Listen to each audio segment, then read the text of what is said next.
Bienvenue à tous dans ETV Newsweek, ravi de vous retrouver. Voici les titres. En exclusivité pour ETV, Lucette Michaud-Chevry nous accorde une interview. Quelques jours après sa condamnation pour favoritisme notamment, elle fera appel. 90 ans retirée de la vie politique, Lucette Michaud-Chevry se dit victime d'un lynchage médiatique.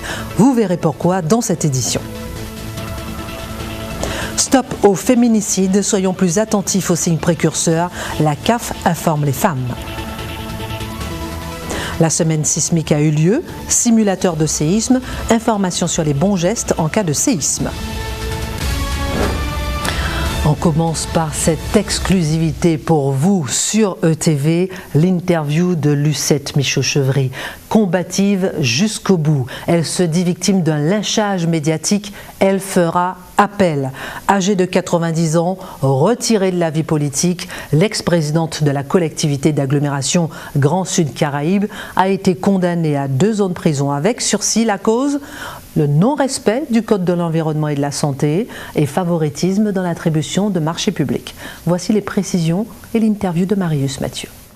Ancienne maire de la ville de Basse-Terre, ministre de Jacques Chirac, Lucette Michaud-Chevry, âgée de 90 ans, était poursuivie pour pollution de l'environnement et favoritisme dans l'attribution d'un marché public. Ce mardi, le tribunal l'a condamnée à 2 ans de prison avec sursis, 100 000 € d'amende et l'interdiction définitive d'exercer toute fonction publique. Selon certaines informations, les frais d'avocat de Lucette Michaud-Chevry seraient pris en charge par la communauté d'agglomération dont elle était présidente. Sur ce point, son avocat a tenu à apporter quelques précisions. Alors, il semble que la polémique soit née du fait qu'elle est sollicitée en qualité d'ancienne élue et responsable présidente de cette communauté d'agglomération, ce qu'on appelle la défense fonctionnelle. Alors ça, c'est son droit. Elle est en droit de le faire. Il y a eu une assemblée à la majorité, voire même à l'unanimité, qui a décidé d'assurer cela. Mais il faut savoir qu'à l'heure où je vous parle, mes factures lui sont adressées à elle personnellement, que si la communauté doit me payer, il m'appartiendra à moi et à moi seul de lui adresser des factures, ce qui n'a jamais été le cas. Face à cette polémique naissante, l'avocat ne compte rien laisser passer. Et lancer l'anathème sur les avocats de Mme Michaud-Chevry, parce que c'est désormais le 2e procès, ça va engendrer pour ceux qui s'y risquent, pour ceux qui me concernent en tout cas, des procédures à Fort-de-France, en dépaysement, contre eux pour diffamation. Et je ne manquerai pas d'agir en justice contre tous ceux qui viendront porter atteinte à mon honneur et à ma considération. Lucette Michaud-Chevry a choisi de faire appel de cette condamnation. L'ancienne ministre est également mise en examen dans une affaire de détournement de fonds publics présumés. Le procès se tiendra début 2020. Moi, je ne suis pas choquée par la condamnation qui a été prononcée contre moi.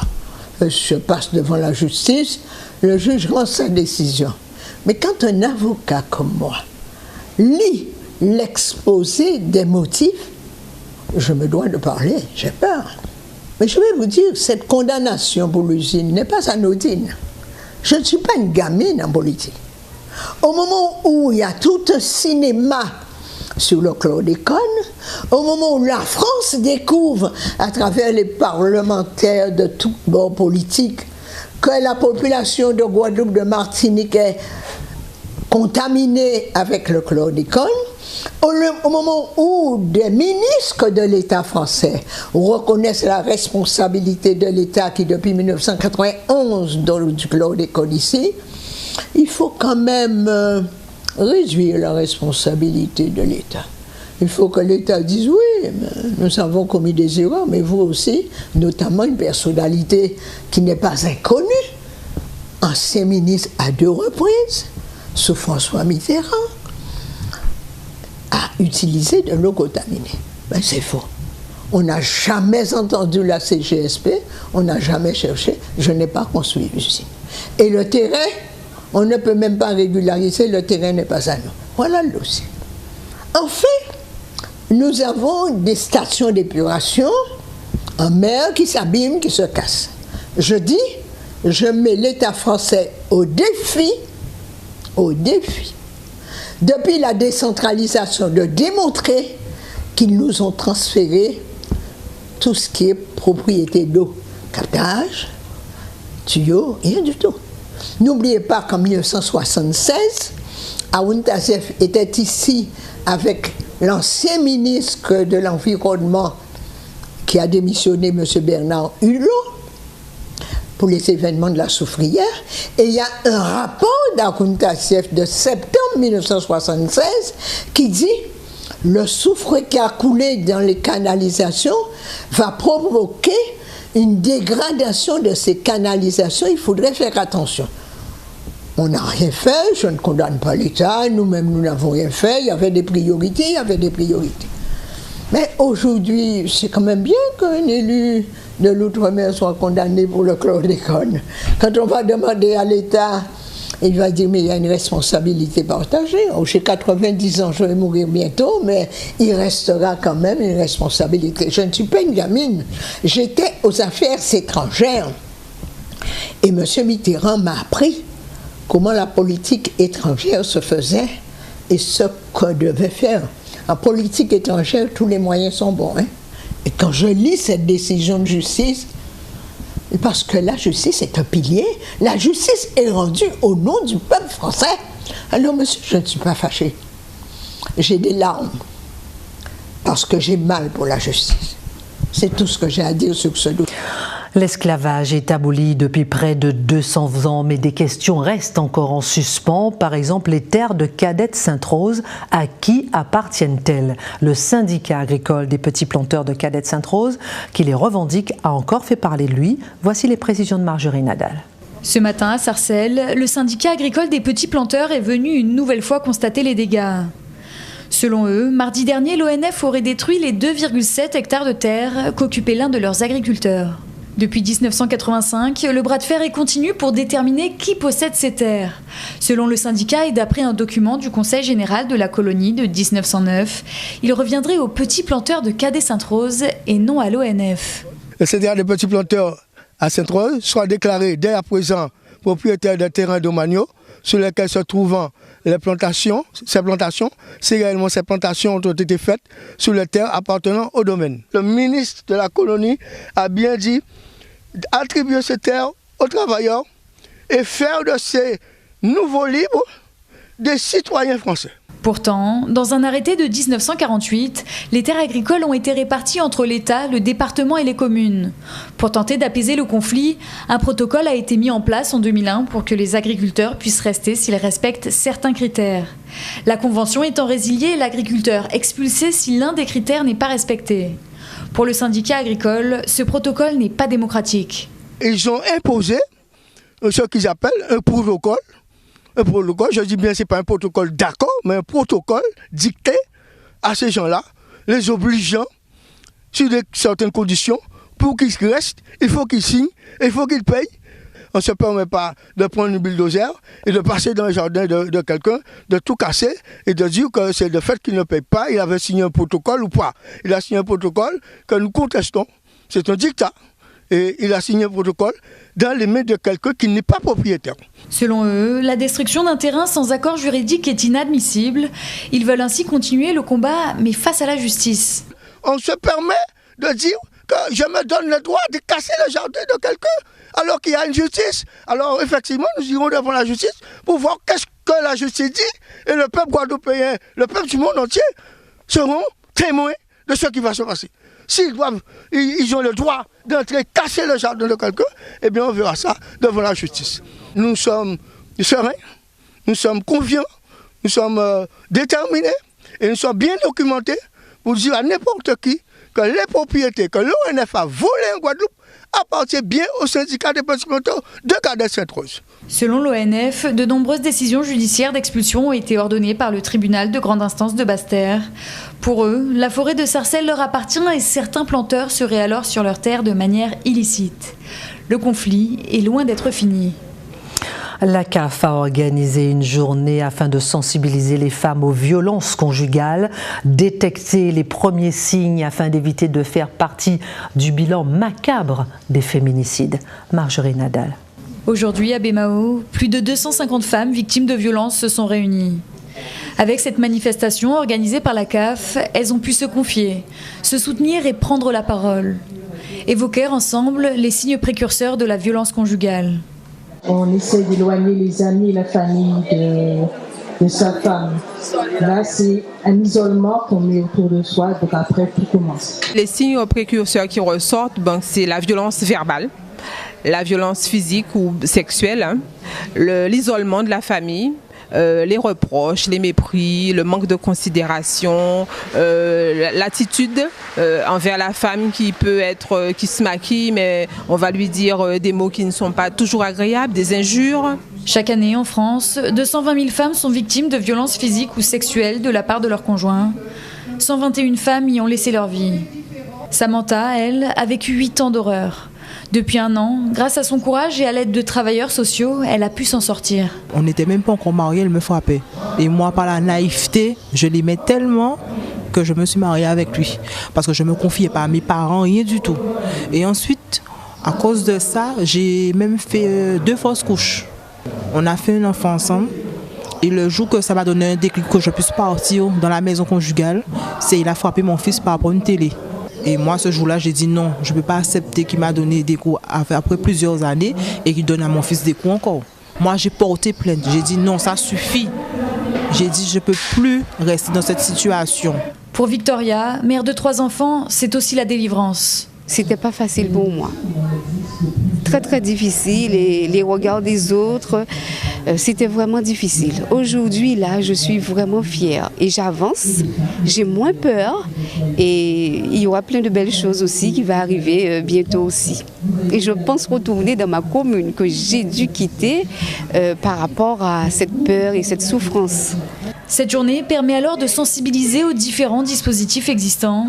C'est un moment qui leur est dédié pour leur permettre aussi de rire et de se sentir soutenus. Ça prouve que la parole se libère, ça prouve que l'information donnée est percutante, ça prouve aussi que la société se mobilise contre toutes les formes de violence. Aujourd'hui, le mot d'ordre est l'estime de soi. Coiffure, massage, manucure, chacune peut alors profiter d'un moment rien que pour elle. Les séismes se font ressentir sur la planète entière et même dans l'Hexagone. Chez nous, en Guadeloupe, on les redoute en permanence. Afin d'adopter les bons gestes, ce sujet a été traité pendant la semaine dite sismique. Marius Mathieu.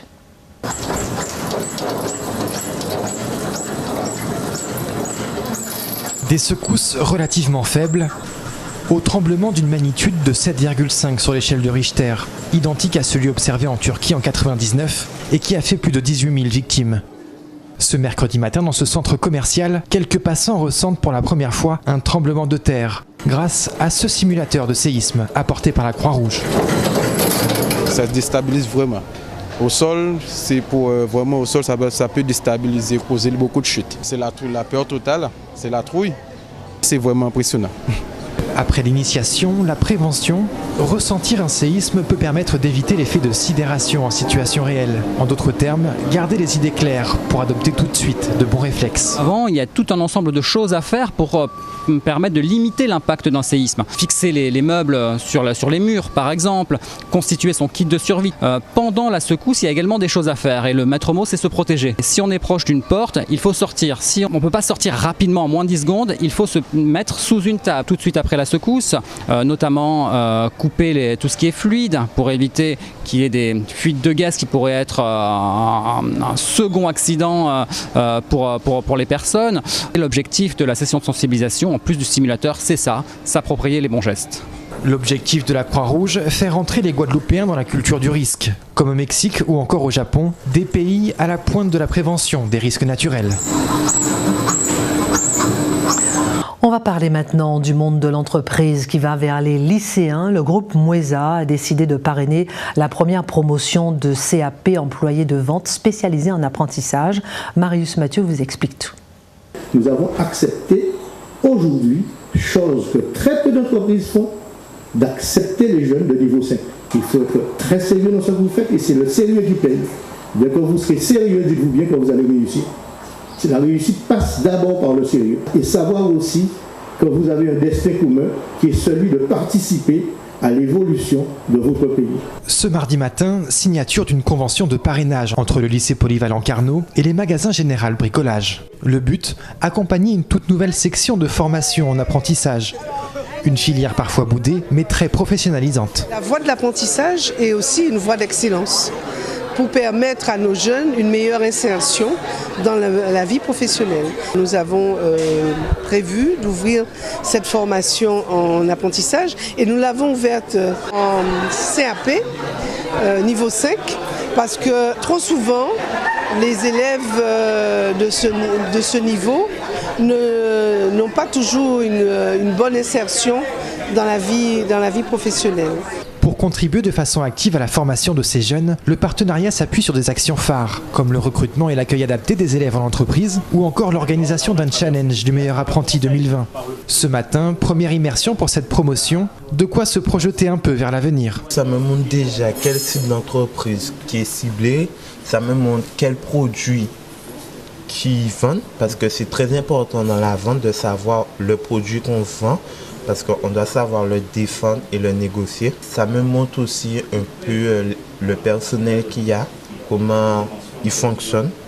Ça me permet de voir ce que demain après je pourrais faire, si me spécialiser en tant que dans le bricolage ou dans la décoration, tout dépend. Un parrainage rendu possible aussi et surtout grâce à la volonté d'une entreprise familiale guadeloupéenne. Déterminée à conforter son rôle d'acteur économique sur le territoire, le groupe Joseph Moïsa a accepté cette convention avec un honorable sens du devoir. En tant qu'entreprise citoyenne et militante, entreprise guadeloupéenne, où justement nous on participe déjà en fait à l'émergence donc de compatriotes. Donc aujourd'hui, au-delà de les accueillir en fait les jeunes, on va aussi donc accompagner l'encadrement pédagogique. Donc, parce que le lycée Carnot nous invite aussi à venir en fait, au niveau de l'établissement scolaire afin de promouvoir les valeurs de l'entreprise. Donc pour nous, c'est une fierté. Il s'agit avant tout du devenir du pays. Et ça, le mot pays a une consonante pour moi très très fort.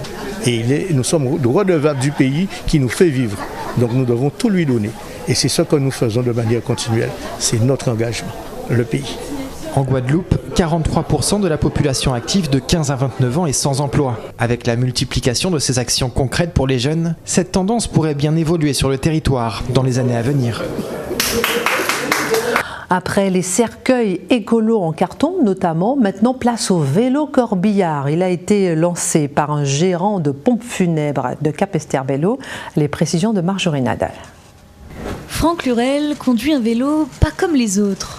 Depuis 17 ans, il est propriétaire de pompes funèbres, mais il y a quelques semaines, il a décidé de révolutionner son métier avec un vélo corbillard. J'étais à Paris récemment et lors de mes déplacements, j'ai vu un vélo qui traînait une caisse.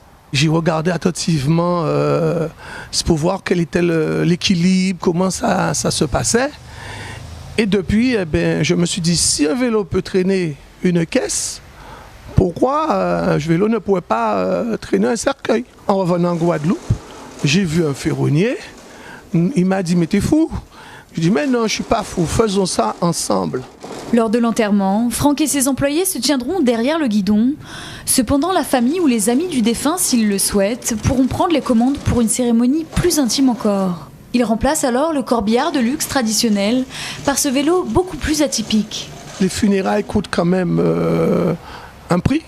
Donc, on veut permettre aux familles de pouvoir organiser leur enterrement eux-mêmes. Dans une famille, il y a un petit-fils qui sait faire du vélo. Nous pouvons confier le vélo et pour qu'il puisse organiser, ce qui va permettre de réduire les coûts. Ce concept a déjà été pensé au Danemark, mais c'est une première en France. Franck n'a pas hésité à casser les codes et son entourage ne s'y attendait pas. Quand il m'a proposé le projet, je l'ai totalement pris pour un fou, c'est sûr. J'ai tout de suite, je me suis tout de suite dit, mais qu'est-ce qu'il fait? Quelle est son idée? Où est-ce qu'il veut arriver? Donc après, on s'est assis, on en a discuté et petit à petit, le projet s'est mis en place. Et même moi, à la fin, j'étais un peu surpris du résultat. Franck ne cesse de faire évoluer le vélo pour qu'il soit le plus adapté possible. Il est actuellement en train d'y incorporer une assistance électrique pour que le trajet soit un peu moins physique. Le tout dans un objectif toujours 100% écologique. Les fauteuils roulants qui sont abîmés, nous récupérons les roues, nous récupérons le système de freinage et nous essayons de faire quelque chose d'écologique. Donc voilà, on évite de jeter, on coupe, on réduit, on rajoute, on modifie et qui fait que on a un produit made in Guadeloupe. S'il pleut, aucun problème, Franck et ses employés sont en train de concevoir un abri qui surplombera le cercueil.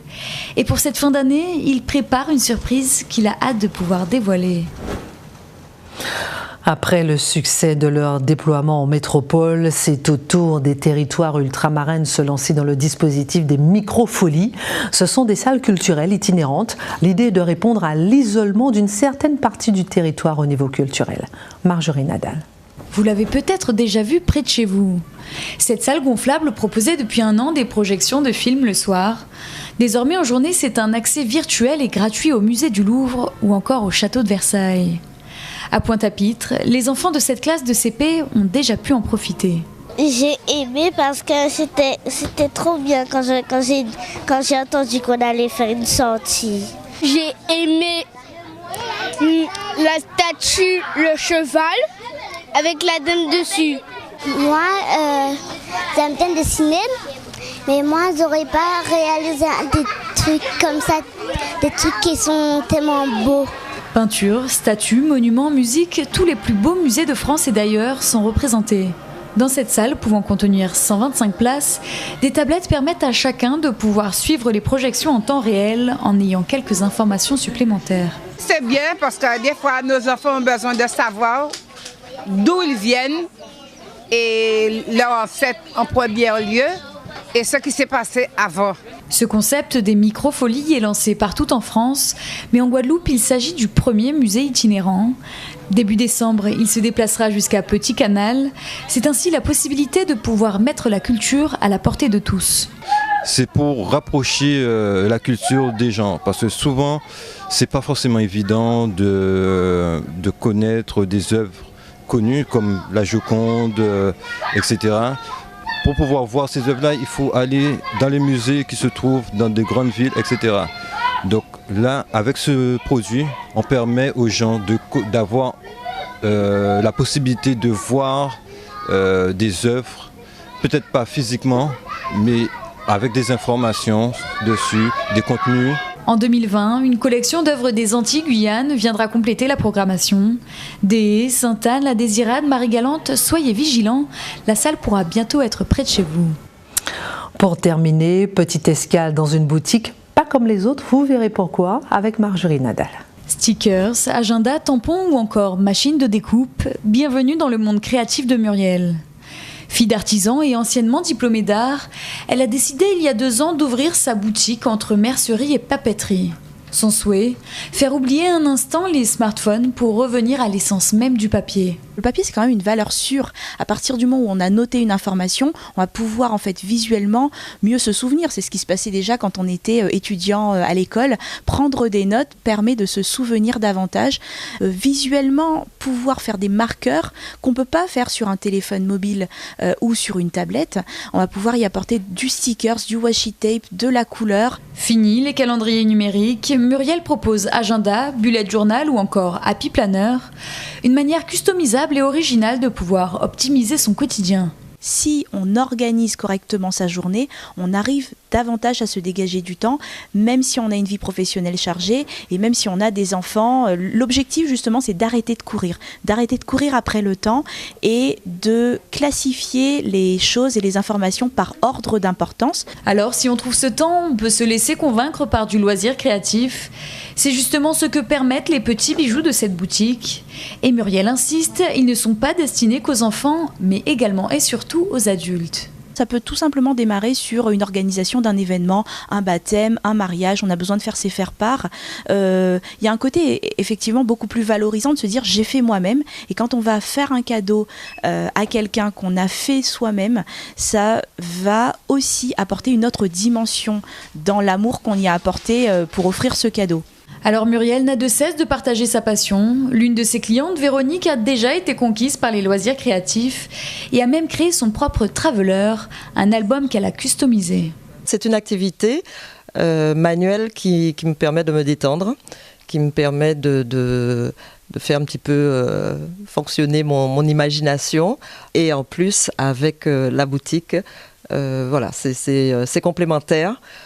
Cette boutique, voilà, j'y trouve vraiment ce qu'il me faut pour mes créations. Des ateliers créatifs sont justement prévus par la boutique au mois de décembre. L'objectif est ainsi d'éduquer à la créativité et pourquoi pas donner des idées pour les cadeaux de Noël. Voilà, c'est la fin de cette édition. Merci pour votre fidèle attention. Excellente suite de programmes sur ETV.